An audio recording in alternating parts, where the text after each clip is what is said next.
Welcome in and welcome back to another episode of Small Ball with Kenny Beecham. Today, we have a trade in the NBA. I didn't even know that was possible anymore. It's just so many rumors and no action. But we do have a trade that we're going to talk about. I want to talk about the Boston Celtics and their recent stretch because, boy, it has not been good. And then I want to stick on a positive note. You know, we're about halfway through the NBA season. I picked out 7 things that have made me really excited about the first 40 or so games. Before we get into it, I want to remind you to leave a like on the episode, subscribe to the channel, tell a friend to tell a friend that Small Ball with Kenny Beecham is where you need to be at. Maybe I shouldn't even be talking about this on this podcast, but we are doing a live show in San Francisco if you're going to be there for All-Star Weekend. Not Small Ball, but Numbers on the Board, which I'm a part of. So if you want to meet, if you want to come out, just know that more details I'll maybe have for next week. But just we're doing a live show, man. Special guests, cool stuff. We always try to do some really cool stuff for the live shows, make it more interactive. You know, you got a live audience, you got to keep them entertained. So it always is a blast. So I'm just saying, if you're in the San Francisco area around All-Star, lock in. More details coming soon. All right, let's start off with the trade. You know, you get rumors about Jimmy Butler. You get rumors about the Houston Rockets being really interested in Devin Booker in case he became available. And the trade that we get is Nick Richards. Damn. Can I say real quick, I am over the Jimmy Butler, Pat Riley, he said, she said thing. It's going way too far. Hey, Jimmy Butler has been taking private jets to stay away from the team, paying some extra money for whatever reason. Then Jimmy Butler's team is saying, no. I only did that when my father was sick the 4 times. That was it. So it's like, I don't know what to believe. I don't know who's been telling the truth, but it's got real ugly really, really fast. And I guess it's kind of the Jimmy Butler way, right? He gonna make you feel uncomfortable. And Pat Riley being 80 years old, how do you make an 80-year-old feel uncomfortable? I don't know if you can. The man's lived like 4 lives. If you think about him as a ball player, you think about him as a coach and him as a GM, he's seen it all.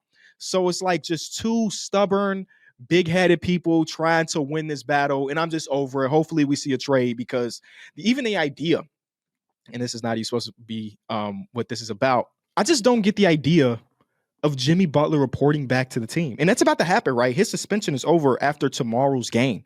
So will he report back? Will it make sense for the team to have a disgruntled star in the locker room, especially if it was reported that his old teammates in Kyle Lowry, who's no longer there, felt some type of way about Jimmy Butler not being on it? This is not what this first part of the episode is supposed to be about, but I'm just tired of it. You know, I hope that we can come to an agreement that Jimmy Butler moves to his next team, and then Tyler Herro, who we will talk about later, can continue to blossom. All right, let's talk about this trade where a backup center got moved and everybody cares about it. The Charlotte Hornets traded center Nick Richards in a 2nd-round pick to the Phoenix Suns for forward Josh Okogie and 3 2nd-round picks. This is where I get real interesting if you're a real NBA nerd. The Hornets sent out a 2025 Denver 2nd-round pick to Phoenix. Not really a super valuable pick. The Denver Nuggets are playing great basketball as of right now. They traded a 2026 Denver Nuggets 2nd-round pick, another pick that's probably not going to be that valuable because they have Nikola Jokic.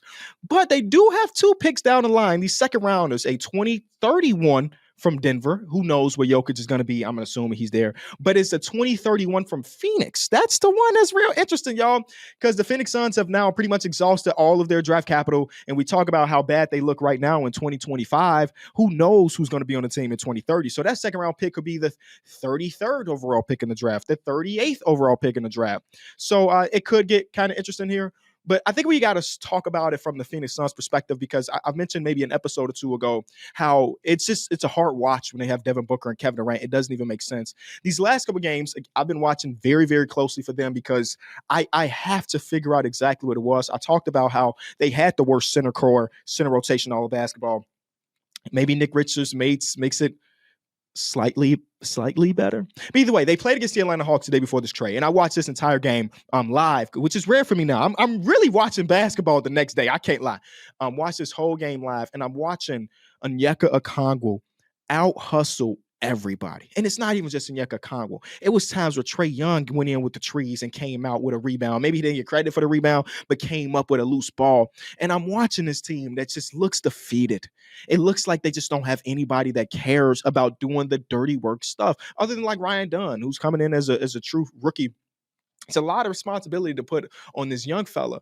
And they got killed on the glass. They got out hustled. And I'm listening to it or watching this game with the Phoenix Suns broadcast, and they are hot about the lack of intensity from the team. It's not even, this is one of the quotes they had that I wrote down here.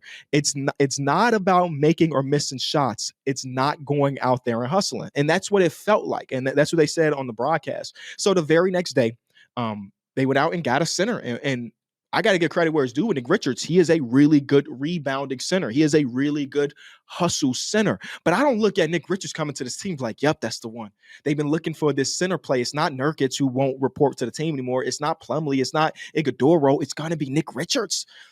No, I just don't see that. Now, he will make them marginally better in that aspect, right? Where you won't get a game where Nyeka Kongwu has 20-20, or you won't get a game. And Nick Richards just did this against them the other night. I think we talked about that Nick Richards put up like an 18-16 game against them, and he looked like the most dominant center in basketball. You won't get that as often now for the Phoenix Suns, so I guess that's a thumbs up.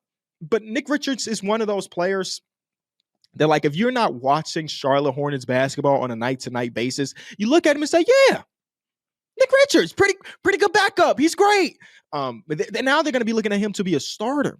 And there are some very glaring holes in his game. And one of the reasons why he's not looked at widely across the league as a guy that can start. Like, there are some guys, like, I remember when Daniel Gafford was in Washington and he was a part-time starter, and then he got traded to the Dallas Mavericks. There were things that you saw in Daniel Gafford's game when he was in Washington and late when he was in Chicago that would make you think that guy can be a real starting center in the NBA one day. I don't get a lot of that from Nick Richards, and maybe that is the situation, right? He has been in Charlotte for the entirety of his career, for God's sake. Who the hell knows how they run things over there? But one thing that you notice if you watch Phoenix Suns basketball, and it's kind of been cut down quite a bit now, the use of Nurkic is no longer in a rotation. They really, really did rely on their big man to be this somewhat of a hub. And part of that is because one of the saving graces for Yusuf Nurkic as an NBA player is that he is at least a plus passer. He thinks he's better than what he is, but we're going to give him a plus. He might think he's Jokic, right? Some of the passes he tried to fit between these small windows. So they did run a lot of actions where Nurkic is at the elbow, or Nurkic has the top of the key and doing some dribble handoff action and so on and so forth. Nick Richards at least has not showed us that he can do that type of thing, where Nick Richards is one of those players that is really good at getting to 1 feet away from the basket and going up and finishing. He's one of the highest percentage finishers in all of basketball. But if you give him an extra second or two, that is where things fall apart. And I wonder if Coach Bud is going to recognize that very early on, or they try to go with the system where Nick Richards has the ball more than he probably should. Only time will tell, right? And I also think about the defensive aspect of this all. Josh Okogie is one of the two good defensive wing defenders on the Phoenix Suns. He's gone bye-bye. It really is like Ryan Dunn and occasionally watching a book or Bradley Beal lock in on possessions. But like Josh Okogie's gone. And if only Josh Okogie could hit a jump shot, he would have like a real successful NBA career, because he's a competitive guy who will dive on the floor, but he can't close games because he's not a threat whatsoever. If you think about the other guy, the rookie Ryan Dunn, shout out to him, other teams are not respecting him as well. So there's like almost no case where both of these guys could be on the court together, even if they have Kevin Durant and Devin Booker on the court as well. So they really are putting a lot of strain on the few wing defenders that they have. And Nick Richards has not been a guy that can really defend very well. Even if you watch his footage from this year, which I have done since he's been traded, they pretty much exclusively run him in drop coverage, which is basically the only thing he's really successful at defensively. Like, I did read an article that said that when he was in Charlotte last year, before they did have the new coaching staff and everything, they brought him to the point of attack quite a bit, and it went so poorly that they switched it in like a 3-game sample. Like, they had a 3-game sample size and said, no. Nick has to be in heavy drop. So I wonder if there's anything in Coach Bud's system or this staff that will get him to maybe be able to do a little bit more versatile defensively. But look at me spending 10 minutes talking about a backup center being promoted to a starting center. It's a bit weird. And now you question what's going on next with the Phoenix Suns, right? Nurkic is not reporting, and they're trying to find a home for him. But if you look at him having another year on top of his contract and him not being good, I mean, we talk about one of the worst finishing centers in all of basketball, right? You look at him not being good and him having an extra year and them not having any future capital except for, I guess, the second round pick they got in this trade. like how do you get a team? Can you convince a team to take on that money? Is Grayson Allen a guy that teams look at and say, hey, once upon a time he was the best 3-point shooter percentage wise in basketball? That was just last year. Maybe we can buy him and give them something along his lines. There is like some cap flexibility that did happen with this trade for the Suns that I'm not too into the CBA to let you know if this is a big W or big L on that aspect, but strictly on the basketball, this is a slight increase to their center play. But Lord knows this is very far from the trade that's about to turn it around for the Phoenix Suns. And what's going on with the Charlotte Hornets? I mean, they've done a pretty good job since new management has come through. And I think it's been going under the radar quite a bit. They've added 2 second-round picks and a bunch of 2 first-round picks and a bunch of second-round picks since the new management has come through. Who the hell knows who else is available on this roster? I have no idea. Like, people are speculating LaMelo. I don't know if that's going to be true. But they've done a pretty good job of buying that future capital. And it feels like the Charlotte Hornets have been in a rebuild for quite some time. But you have to kind of get rid of previous regime stuff. You got to take it at face value with the new guys coming in. So I would say this is a win for them because they didn't have a future with Nick Richards. You know what I'm saying? And they get some 3 second-round picks, and one of them could be good in 2031. That's it on that trade. Before we get into all the positive stuff, I do want to talk about the Boston Celtics. Because it ain't been looking great for the Celtics, man. And I'm having a really tough time trying to figure out what is championship fatigue, what is midseason fatigue, and what is something we should be concerned about. On a few episodes ago, when we were talking about the biggest contenders in basketball, I had the Celtics number 1. And when I talked about that, I broke down how much respect we have for championship teams the year after they win the championship. I went all the way back to 2020. If you missed that episode, we're coming off a championship. We usually give other teams the benefit of the doubt. If they go through a stretch, a month stretch, a 2-week stretch where it looked bad, you say, hey, they just came off a championship. I had Michael Porter Jr. on this podcast. I mean, it was called the Kenny Beecham podcast. Is it the same universe? He was on this show and he talked about the championship fatigue, right? And they went on to not win it a second time. So, I mean, that fatigue carried over to the postseason as well. And maybe it was just them losing a bunch of players. Regardless, championship fatigue is real. But when you watch this Celtics team, and I'm not saying they can't do it because, damn it, just last week I had them number 1, but for a while going into the season and early into it, even though we did have the Cavs doing their thing or the Thunder doing their thing, I thought there was levels to it. We have the team, the Boston Celtics, and these other 2 teams are contenders for sure, but I still look at the Celtics in a tier by themselves. I don't know, man. I don't know if that's the case anymore. I think they all might be on the same tier, and maybe I'm not doing them right by looking at this month and some change sample size and saying things have shifted. But they are 12-9 since December 1st. And in the last 14 games, they're 7-7.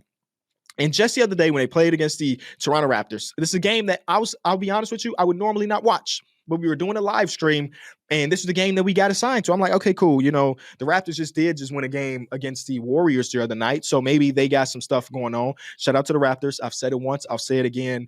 I hope that Darko Rajakovic gets an opportunity to coach the team when they become at least somewhat decent. Because I do believe some of the actions that he runs offensively are beautiful, and it leads to open shots and good shots. I do believe they're lacking some higher level decision makers. I do believe they're lacking some 3-point shooting where a lot of open looks don't go down because they just don't have that. Either way, I hope that Darko is not one of them coaches that gets a 2-year window to show his value and then he gets shipped before the team is good. But in this game, again, a game I wouldn't normally watch. There are a few things that were very glaring to me, and I also watched their previous 2 games. And we can even go back to the game against OKC, which was a week and a half ago at this point. The Celtics had a 5-minute stretch where they could not hit a field goal. They did not get a field goal. Even this game against Toronto Raptors, late in this one, they had a 4-minute stretch where they could not make a field goal. And one thing that I'm just noticing as I watch this team, and that's just slightly different than last year, is that they're passing up. I mean, they're settling for good shots, not great shots. There were a time last year where you would have a Derek White 3-point shot, like, oh, if I swing it just one more time, it's a higher percentage look. There's times in this game where it felt like, and this is not calling out one specific person, where players, Jalen Brown, felt like he can get all of them points back in one possession, where he put his head down and drove into 3 defensive players. And it's like, that's just not necessarily the way things were going last year. And the crazy thing about them being 7-7 in this 14-game stretch, if you look at all the data, they're still top 7 offensively during the stretch. They're still top 10 defensively in the stretch. So maybe it just is championship fatigue. Maybe it just is this little this little stretch where they do have a 5-minute or 7-minute or a 3-minute stretch where the offense just looks horrible, but the rest of the game is cool. And if they could just get rid of those couple stretches, then bada boom, bada bam, they're back to being that team. But there are some things that just won't be represented when you look at the data. You know what I'm saying? And that's how I felt for this game, and I felt about that OKC game, which was awful. Maybe that's just the worst version of the Celtics. They scored 24 points in the second half. Where I'm watching the Toronto Raptors get paint touch after paint touch after paint touch after paint touch. And they have some aggressive drivers on their team, do not get me wrong, but it also is the Celtics kind of, I don't know, maybe teams have figured out exactly where the holes in their offense really is. One thing that the Toronto Raptors do a ton. Wow. And now that I'm thinking about it, one of their last loss against the Sacramento Kings, these two teams do one thing more than other teams in basketball, and that is play from the elbows, dribble handoffs. Am I seeing something here? Or am I thinking about it a little bit too much? Jakob Poeltl was on the elbows creating like he was goddamn Nikola Jokic. Sabonis, that's what he does. He's a creator in dribble handoffs, and maybe that is one of the bad parts about the defensive scheme for the Boston Celtics, something they have not been able to really stop. Again, I'm thinking about 2 games. It's not even in my notes, just 2 games that just stood out a little bit. So it's just some things to think about. Also, in this calendar year, they can't hit a 3. They're 27th in 3-point makes as far as percentage-wise. You know they go get them up. So by volume, they're always going to look good there, but they're 27th in percentage. So maybe it's a combination of fatigue, 3-point shooting dropping off, or maybe it is a cause for concern. Because we're getting to the point now. Let me see if I can pull this up because it's not in my notes. We're getting to the point now where one of the teams in the Eastern Conference, the other great team in the Eastern Conference, the Cleveland Cavaliers, I talked about how their 3-point frequency has jumped up higher and higher and higher every single month of this season, right?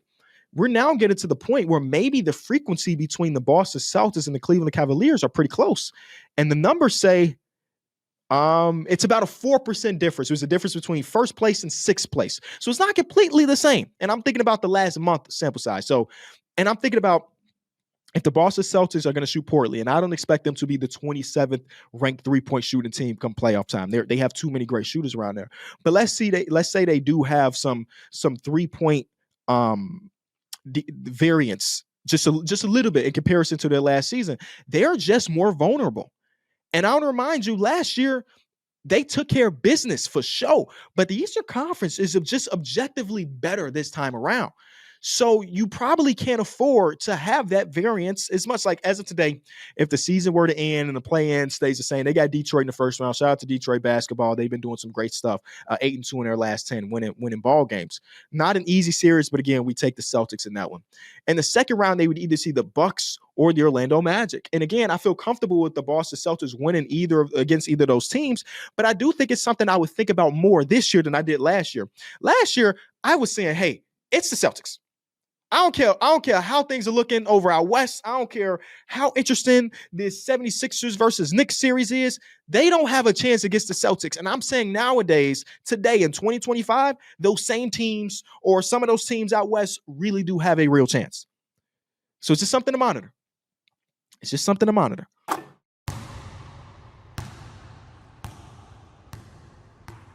Let's talk about all the cool stuff, though. All the cool stuff. You know, this season as a whole, and it's actually one of the questions we're going to get to later when we do AskKB, this season as a whole has been fun for me.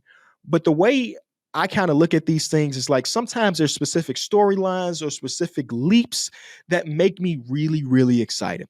So here are the top 7 things for me so far this season. Number 1, Brody, Russell Westbrook's fit on the Denver Nuggets. Now, I'm not going to spend too much time on this one because I think we've talked about it quite a bit, but I was not a Russell Westbrook fan until like 3 years ago. Now, I wasn't a hater. I enjoyed watching him hoop. Do not get me wrong. That MVP season is one of the greatest, most fun seasons I've ever got to watch with my own 2 eyes. But I just feel like for me personally, there's levels to being a fan, right? I wasn't a Russell Westbrook fan. Respected his game. But a couple years ago, I dropped a video where I ranked every single season of Russell Westbrook's career. And with that, it took hours and hours and hours of research and watching footage, and I became a fan. And then after that, things fell apart, right? And I actually made that video and his tenure with the Lakers. So things were already falling apart, I guess. But he went to a couple different spots between the Lakers and the Clippers, where if you're a Brody fan, it was just pretty tough. Now, last year, the Clippers, I would say a successful season. It just didn't end the way you wanted it to. But for the most part, these last couple of years have not been great. And we question, will he ever be able to evolve his game now that he is not a 1A caliber guy to be successful as the 5th best player, the 6th best player? And I think that has really happened with the Denver Nuggets. And I don't know if that's more of a testament to Mike Malone, to Brody, to Jokic. I don't know who gets the credit here, but it's collectively been a super fun watch. And earlier in the season, when we talked about it, that might have been the season opener game when they played against OKC. Maybe I'm wrong there. That was one of the first episodes of the Small Ball Kenny Beecham. I was saying like that looked really rough. It looked bad. I mean, not rough. It looked legitimately bad. And then my last memory of Russell Westbrook was him getting played out of the playoffs in that series. And I just I don't know if this fit is gonna be great. And I think that earlier in the Russell Westbrook tenure with the Denver Nuggets, they were thinking Brody's going to be our spark plug off the bench. He's going to be our offensive system when Jokic is not there because we just need somebody to play through. And that was a nightmare. It just was straight up a nightmare. Nowadays, they found out that you really kind of need Russell Westbrook playing alongside Jokic for him to really unpack those superpowers that he has right now. The cutting, the passing, just the high basketball IQ. A lot of those moments are with Jokic on the floor. And when it is Westbrook without Jokic, it's bad. But every lineup without Jokic in Denver Nuggets history is bad. Without, you know what I'm saying? If Jokic is not on the floor, they're ass. But to have him have this resurgence where I feel like every single night there's a clip that goes semi-viral, Russell Westbrook, whether he's talking to Jalen Green the other night about Jalen Green being on his AAU team. Slow down. Like, why are you talking to me like I'm your peer? You used to play for me type thing. Him telling Zubac, you got to box out because I'm going to get that board. Like, you had these moments last year, but they were few and far in between. I feel like you're getting it every single night from Brody. And now that you do see Jamal Murray having an increase in his offensive production, you look at the Denver Nuggets again and say, hey, this team can do it. Last time we did our contenders, they were on the bubble. I think they're closer to being a contender than not. The one thing that does still scare me, and it's not necessarily about, it's not Russell Westbrook's production in the playoffs last year, because let me see if I can pull up these numbers real quick. The production was awful. Like, it was, at the end of the day, it was his worst playoff series of his entire career. He played 19 minutes per game against Dallas in this playoff series, 6 points, 4 rebounds, 1.5 assists, 26% from the field. It was bad. It was really bad. But it wasn't about the production. It was about how Dallas guarded him, which was not doing it at all. And I do believe that in order for me to get really, really bought into the Russell Westbrook Denver Nuggets experience in the postseason, I have to see how he remedies that when teams have a 7-game series when it's going against him. Because right now it's perfect. Because on a night-to-night basis, you have your film sessions and all of that, but you're not really game planning for game 36 of the season versus the Denver Nuggets. But when it's a 7-game series, it's a little bit different. So Brody made me a fan a few years back. So to see him be here and play as great as he has been incredible. I don't even know what the numbers say. It's not even a numbers type of thing with Brody. It's 13 points per game, 6.5 rebounds, or 6.5 assists, 5 rebounds. It's been fun. At the end of the day, it's been really, really fun. I still get weirded out by him wearing the number 4. I know he did it when he was with the Wizards and everything, but it's taken me some time to not see him at 0. My number 2 thing that I've absolutely loved so far this season is Amen Thompson.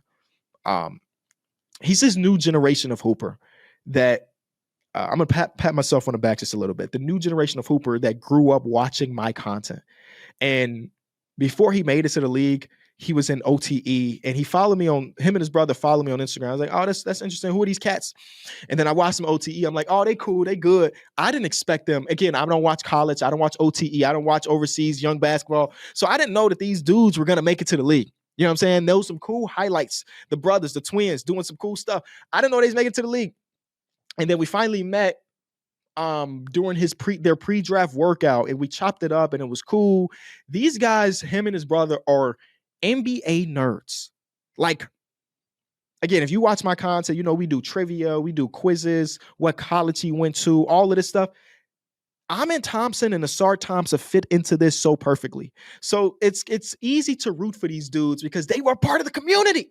Now, but the fact that they're really good, and I'm specifically talking about Amen right now, no disrespect to Asar. I think he's still coming back from, he missed half of last season with the blood clots. He's finally getting back in the rotation, and he's been good as well. But it's something, the benefit of the doubt that these guys get, or Amen Thompson gets, is the stuff that he's doing is on a winning team, right? I think his brother could be doing the exact same thing, but if he wasn't on a winning team, nobody really cares. Nobody really cares about the year 2, year 3 player that's doing the dirty work, specifically the dirty work. The non-box score stuff is if it's not equating to wins. And the fact that the Houston Rockets are 27-12 right now is just beautiful because it gives the rest of the NBA an idea of what this archetype of player can really bring to a winning team. So I'm going out there and playing so hard, catching a body here or there. Stocks master. As of right now, he's averaging, we'll round up for you, about 4 stocks per game, 12 points per game. And since he's been a starter, these numbers have been incredible. And he's just one of my favorite watches in basketball. He is objectively my favorite watch in basketball that's not a star player, right? You have your Jokic's, you have your Wembys, your Steph Curry's, all of that. No. Amen Thompson, as a role player that one day could be a star player, he is my favorite watch. Because if you're a nerd and you love screen navigation, if you're a nerd, you love help defense, if you're a nerd and you just love hustle, it does not get much better than Amen Thompson. And while we're here talking about the Houston Rockets, can I give a huge shout out to Jalen Green for his production since the turn of the calendar year? Because he has been ridiculous. And the best thing about Jalen Green's game so far is that if you just look at, let's just say you look at the shot chart, he's putting so much pressure. I mean, you can just watch the games too. That's my recommendation. He's putting so much pressure on the rim. We knew he was a freak athlete. The only thing is he's a scrawny kid. Sometimes these stronger defenders push him off of his spot when he's trying to drive, and it prevents him from getting to the basket.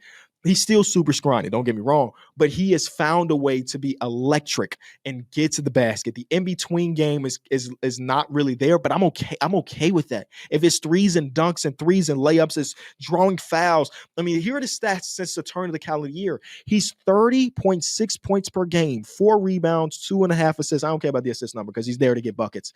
52% from the field, 48% from 3, 5 free throw attempts per game, man.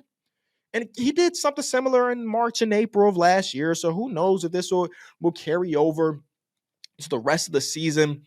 But man, him being this good makes it so much easier for them to win basketball games. And in the calendar year, what they're looking at, 1, 2, 3, 4, 5, 6, and 1, and he's averaging 30.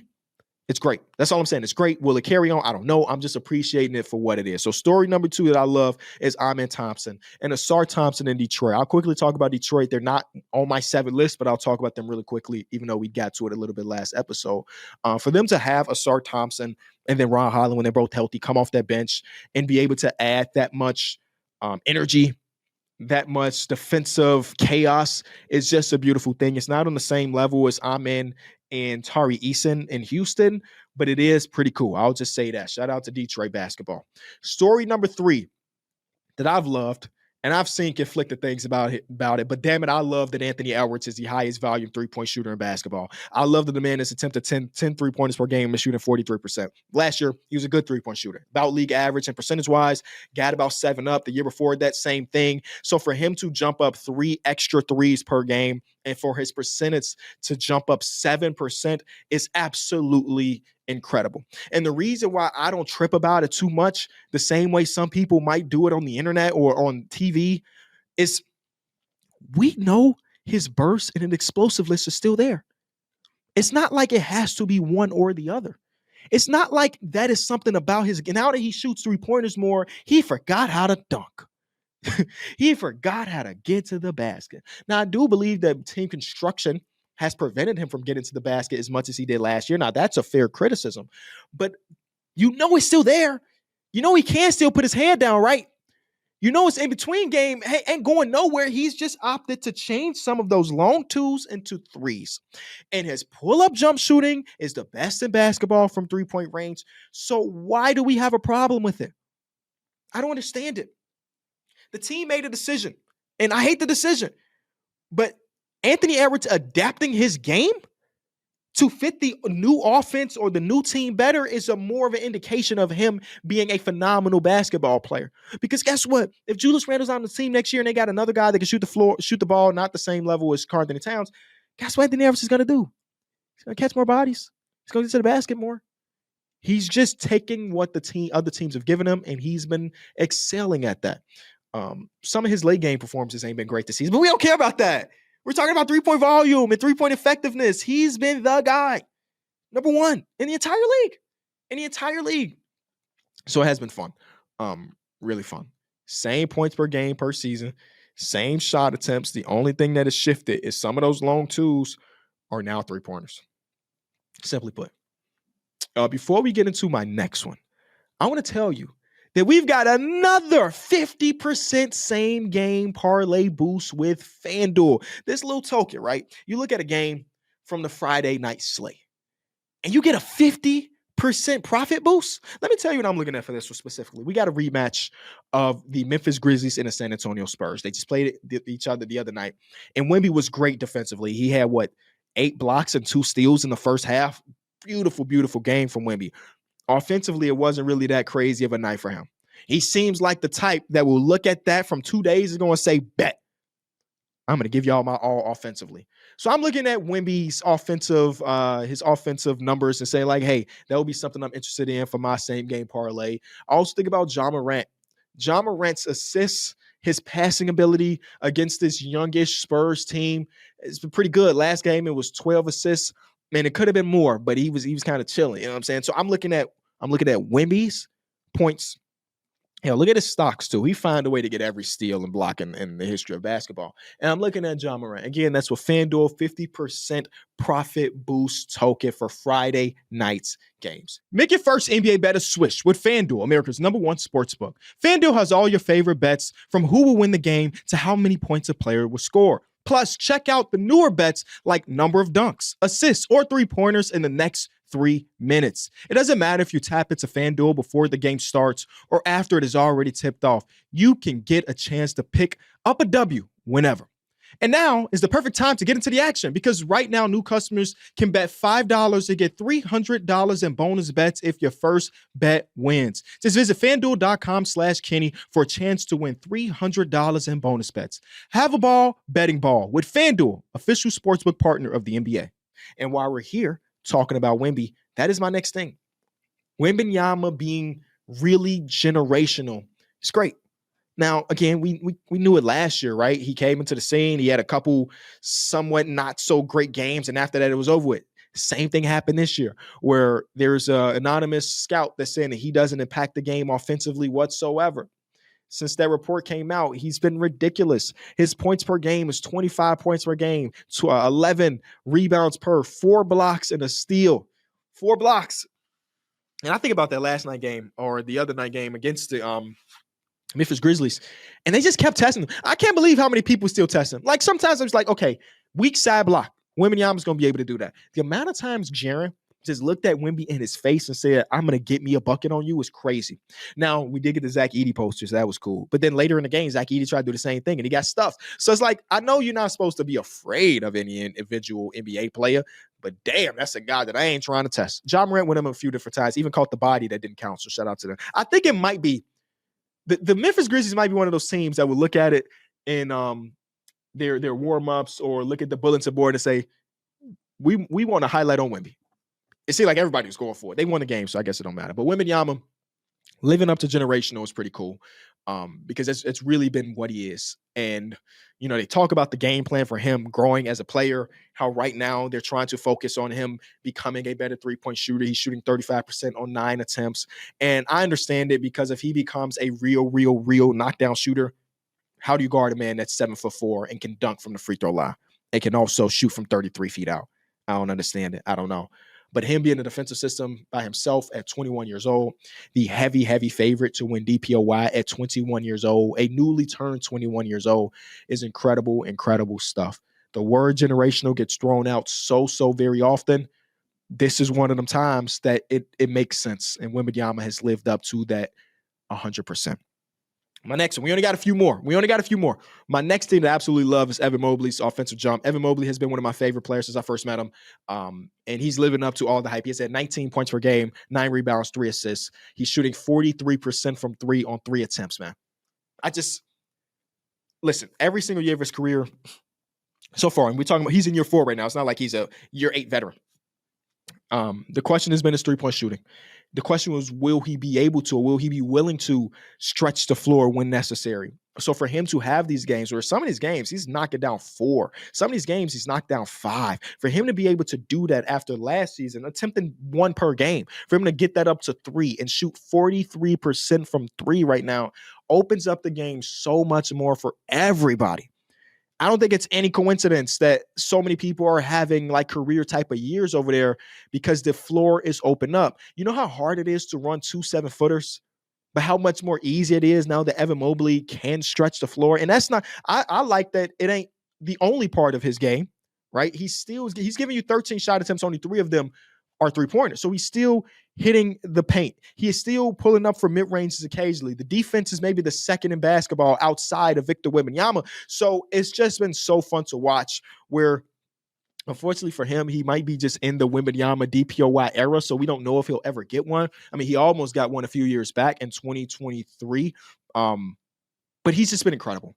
He's just been so very great, and I respect the hell out of that because there were times last year, I remember I got a lot of questions from Cavs fans asking, will he ever have an offensive jump? Because he went from 15 points per game to 16, back to 15. His shot profile was pretty much the same for the first 3 years of his career. His efficiency went up from his rookie season, but like for the most part, offensively, he was about the same kind of player. And now he hit that jump. And now it's like, oh my God, how much more can he jump up? Who knows?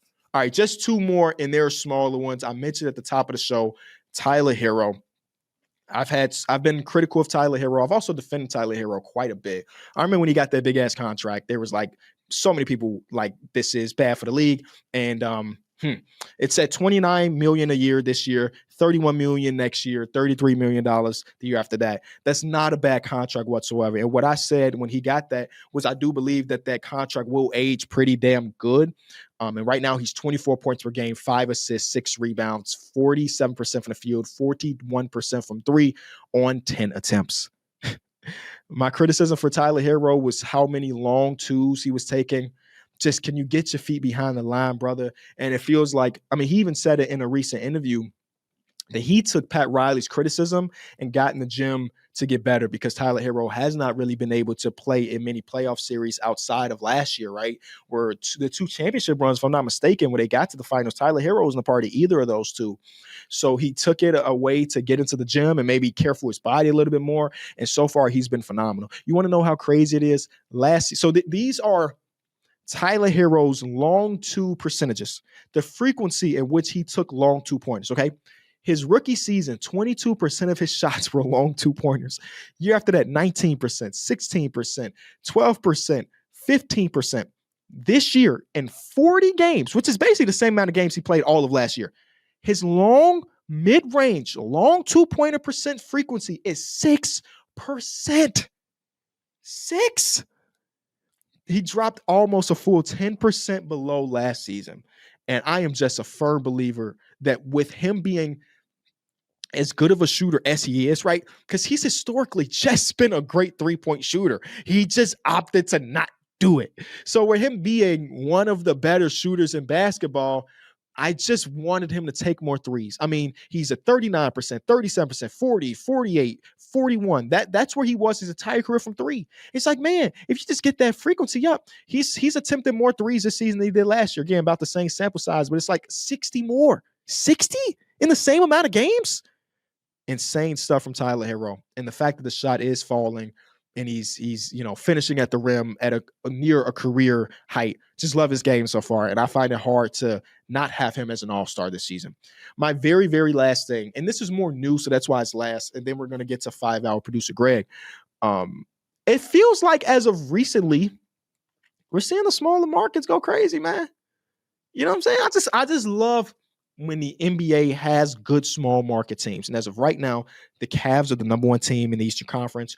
OKC is the number one team in the Western Conference. You do still have like the Memphis Grizzlies, which is one of the smaller markets in basketball. They're at number 3. I can't count. The Houston Rockets are like what, the 6th biggest market in all of basketball, but like they kind of get treated like a smaller market, if that makes sense. So some of those teams that may not get a ton of coverage or getting that, and I think part of that might have shifted when ESPN saw the game between OKC and the Cavs and said, "Oh shit, these teams are actually good, huh?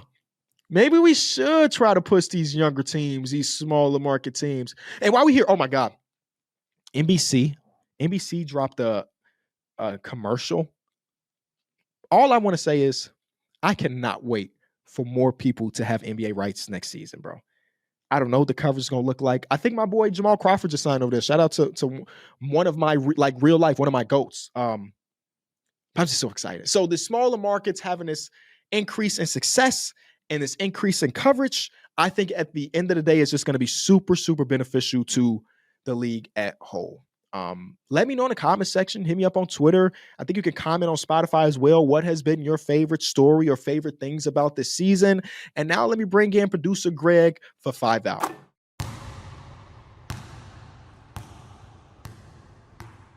All right, Greg, how we doing today? I'm good, Kenny. How you doing? Can't complain.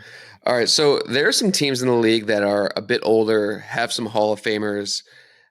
Which of these teams do you think has the best chance of making a deep playoff run, given the legends on the team, despite some of the lack of success this season? Mm-hmm. The Lakers, the Suns, the Sixers, the Warriors, and the Clippers. The 76ers are the most interesting team. I mean, I'm seeing not real reports, but I'm seeing people talk about them going the other way and just saying, hey, this is one of the few years we own the rights to our own first round picks. Draft class is crazy. Let's recoup next season. I hate that idea personally. But I do believe that like they're 7-3 when all 3 players play. The question is, will you ever get them to play? I think of the teams that you mentioned, the Clippers are the most intriguing team. Last night, they beat the Brooklyn Nets by 60. And Kawhi Leonard has looked not 100%, but he's still looking Kawhi-ish.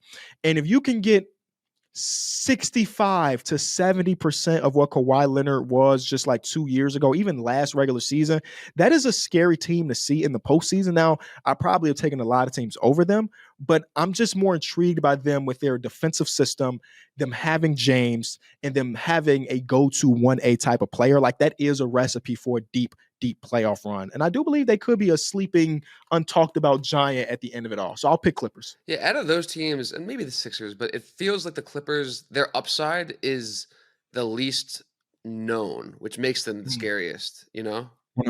100%. I mean, they're relying on a lot of role players over there, right? And you kind of need Derrick Jones Jr. to look the same way he did in the Dallas Mavericks run, or you need James Harden to pick up his efficiency.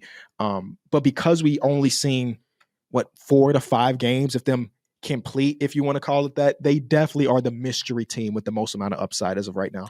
And especially against some of those younger teams. But if you had to pit all those teams I just listed against each other, only against each other, which of those teams comes out on top? So you had the Clippers, the Lakers, the Warriors, the Suns, and there was one in the 76ers. Yep. Maybe the Lakers. I don't know. It might be the Lakers. And they got the size. They got the defensive mastermind and Anthony Davis. I haven't loved what I've seen from them as of recently for sure. But they just feel like how do I want to say this? Their floor is maybe higher than some of these teams, just given the fact that they have AD and Bron in like a playoff type of scenario. But none of them. Yeah, if you put them against each other, I might go Lakers. Yeah.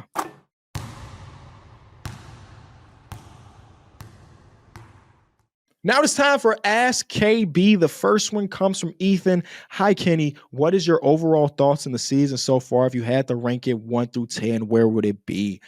I think so far, and I just gave you all of my favorite things for the season, so I'm definitely on like a really good stretch right now. I would probably put it like 6.5, right? 6.5 feels fair. And I think that maybe this is just me being a content creator overall. Once you start getting bigger trades happening, that's when the season starts to kick in. Like if we got a report that said Jimmy Butler just got traded, then boom, high gear. But the basketball in itself has been really fun. I can think of many moments as of right now, but then again, I compare it to like last year, or maybe that was 2 years ago, which I think it was like one of the best regular seasons of all time. It's not at that level, but I'm still having so much fun watching, again, the Cleveland Cavaliers be great or the OKC Thunder be great. But it does have the opportunity to get higher and higher and higher as it goes on. All right, next one comes from Hoops Intel. What's a team that can come out of nowhere and win a ring similar to the 2015 Warriors? Oh, snap. Okay. Now, the 2015 Warriors, for the people that don't know, in the betting era of the NBA, had the lowest odds to win a championship to actually do it, like preseason wise. So that's what he means by come out of nowhere. It may not seem like a come out of nowhere thing because I think they won 65 games that year, 67 games. Let me double check that. They won 67 games that year. So maybe it doesn't seem like a come out of nowhere because they were regular season dominant. But going into the season, nobody really expected that young Warriors team to be able to take that big jump. So it's hard for me to say that halfway through the season, but if I'm going back in my mind to like where the season started, it would 100% be the Cavs, right? The Cavs were a team that won 48 games last season before they did nothing but bring in a new coach. That doesn't seem like a team that can jump into a championship contention. They did. So that would probably be my answer in that question. But if you mean like as of today, I think the league is so good and there are so many individually great teams that having oh my God, out of nowhere championship run are just not going to happen often. And I say that, 2 years since the Miami Heat just did it, but I think it's more rare now than previously. So I would say preseason wise, it would have been the Cavs. Hey Kenny, love listening to your work. Have been following you for a very long time now, since high school, I think 7 years ago. What should be the grace period for Scoot and to determine when he's a bust or not? I've been a Blazer fan for a while now, and I've seen how Lillard has been throughout his rookie times and how he's gone through. And seeing him be on and off for a while is a bit frustrating. That's a very good question. I mean, Scoot Henderson just had his career night the other night, so I'm kind of high on that one because I've watched that game as well. How much time does he get? I'm pro.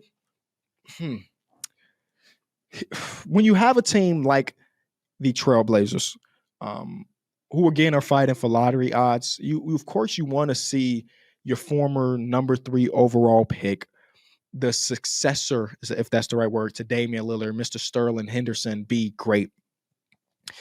I would give him a lot more wiggle room than I would give. Well, I guess I give all rookies the same amount of wiggle room, which is like, let's say end of rookie deal. So he's 20 years old at the moment. Maybe he's about to turn 25 or 21. No, in about a month or so. So he's not even 21 years old.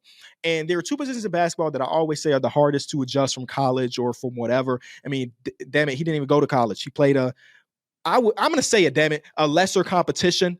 Even though one of the major things about the G League Ignite was supposed to be, they're going against adults. They're going against no. There's something about the structure of college. There's something about the intensity of a conference game that's completely different than the G League Ignite. Either way, he's adjusting to actually playing with the real guys. Those two positions are point guard and center, man. It's hard to keep up with these players in basketball when you're a center, and it's hard to be the focal point or the initiator of, when you're a point guard. There are a couple things that when I've watched Scoot Henderson that makes me pretty interested. Now, I don't know if his ceiling is as high as most people expected it to be when he was coming into the draft and everything, but his passing, if you get rid of the errant turnovers here or there, his passing, I think, is pretty damn developed for a 20-year-old. Now, again, there are some times where he anticipates something that's not there, and it leads to a lot of turnovers. His assist to turnover ratio is not that great. But if you look at the great things about his passing, there was a possession against the Brooklyn Nets early in that first quarter where he penetrated to the basket and did a no look around the defender pass to the corner that led to a miss from Toumani Camara. Like those type of things you can't really teach. It's more like a development aspect. And when you talk about a 20-year-old, the turnover rate and things like that is not something I question too much because some of the game has to come to you, and some of the games you have to adjust to yourself. So I would say end of rookie contract is when I would be like, man, Scoot Henderson ain't like that. But when you have a game like the Brooklyn Nets game where he give you 13 for 18, 8 made threes, 6 assists, 39 points, that's you look at it and say, hey, magnificent. You don't expect him to do that nightly, but if he can give us 50% of this production every single night, man, we feel good. And I noticed the accent there, so shout out to my global listeners. Yo, Kenny got a question for you. When looking at this year's Houston Rockets team and using your elite ball knowledge from the past, who do you think a previous Rockets player that goes into this lineup today would turn them into a true contender? Appreciate you. Okay. Hey, listen.